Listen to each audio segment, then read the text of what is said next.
Let's move on to Grubhub.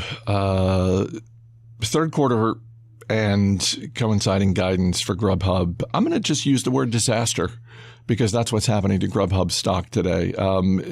Their sales were weak. Their guidance for the fourth quarter was somewhere on the range of disappointing to terrible. And shares of Grubhub, the last time I checked, were down 43%.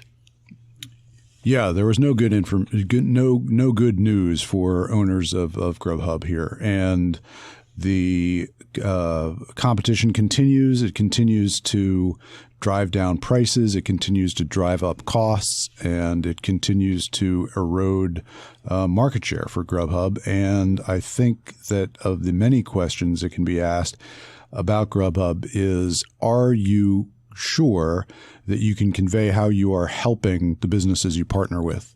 And that really is not coming through on any of their calls. They have started out with a pretty high price for the delivery service, and that is eroding through competition, and restaurants are not making enough money on the incremental meals that they're needing produced to serve what Grubhub is able to provide in terms of possibly new customers, possibly just customers that are therefore not going to the restaurant. And if they're not going to the restaurant, they're maybe eating the same amount of food, but they're not purchasing alcohol. And that's where, as you know, that's where restaurants make all their money.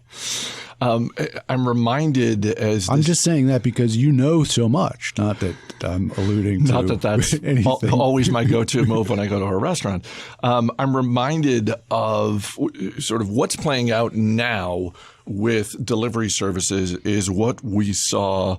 It's somewhat analogous to what we saw play out with credit card companies and restaurants over the last 25, 30 years, where American Express charged a bit more, and with the rise of Visa and MasterCard taking a smaller cut from restaurants for their transactions, they became a more popular choice. And so whereas American Express as a card was very much a status symbol, and I'm sure some would argue on some level may still be, in terms of restaurants and increasingly retailers, as Visa and MasterCard became more ubiquitous, they basically went to American Express and said, no, we're not interested in paying you more for transaction costs. And so we're no longer accepting your card. Yeah, I think that is true. And over time, the price will find itself for what the service that Grubhub is actually bringing is. And in that vein, what Grubhub pointed to in the call and has been highlighted in more than one article that I've seen is that Grubhub referred to the consumers as being more promiscuous. Yes. With their choice of food delivery services, implying that they understood that there was a monogamous relationship that they had with customers. So this is in the letter. It's a comment from CEO. It is attributed to CEO Matt Maloney. We believe online diners are becoming more promiscuous.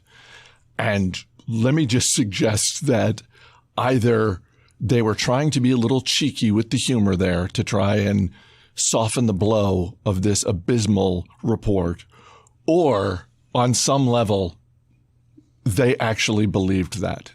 They believed that the value proposition that they were offering restaurants and diners was so amazing that they thought, well, once you try us, you're never going to do DoorDash or anyone else. Uber of course, Eats. you're going to, Uber Eats. Yeah. And by the way, both of those are bad ideas. Going for the humor or actually deluding yourself into thinking in 2019, when consumers have more choice than ever before, someone is going to, quote unquote, get married to Grubhub. Well, okay. As to using humor and that being a bad idea, that you may be correct in that draws attention to itself. And I think, we are guilty of trying to use humor to lighten up situations or to, cover the fact when we don't know what we're talking about is just go to humor, right? And I think that in this particular case, it's the combination, I think, of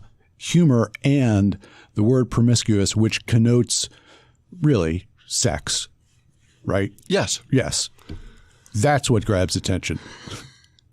Well, and let me go back to something you just said, which is using humor to cover the fact that we don't know what's going on. Why didn't they just use non-sexual humor? I say next time. Do better, communications team at Grubhub. Because it ends up not being worth the quality of the laugh. Perhaps they got some laughs on the call when they used that. But here they are stuck with us talking about this rather than the business, although they don't really want us talking about the business today either. The other point that you had brought up is they may believe, and I think it is a part of the business plan, hey, how do we get people to really be married to our business and to not use the competition? How do we create brand loyalty? How do we stop people from going anywhere else? And if we can do that, then we're going to have a great business. And to date, they have found they cannot do that. And the reality probably is that people will, it's just an app on their phone. They don't have that much loyalty to GRUB versus DoorDash versus Uber Eats. The person bringing the food to them is always going to be somebody different than the last time. So they don't have a personal connection. They do with the end restaurant, but they're not going to have it with the middleman. Yesterday, the stock was $59 a share. Today, it's in the low 30s. Do you buy it at this price, or are there more than enough questions that this is in the don't touch zone? I don't think they've provided the answers that an investor would want to have to know where this thing shakes out against the competition. I think that they are talking about spending more money. They're talking about their costs going up, and we already see that their market share is eroding. So where do the profits end up being, and are they able to survive, keep the level of profitability that they need to satisfy their debt covenants? Because if the margins decline further, the answer to that is they will not. And they need to provide answers to that.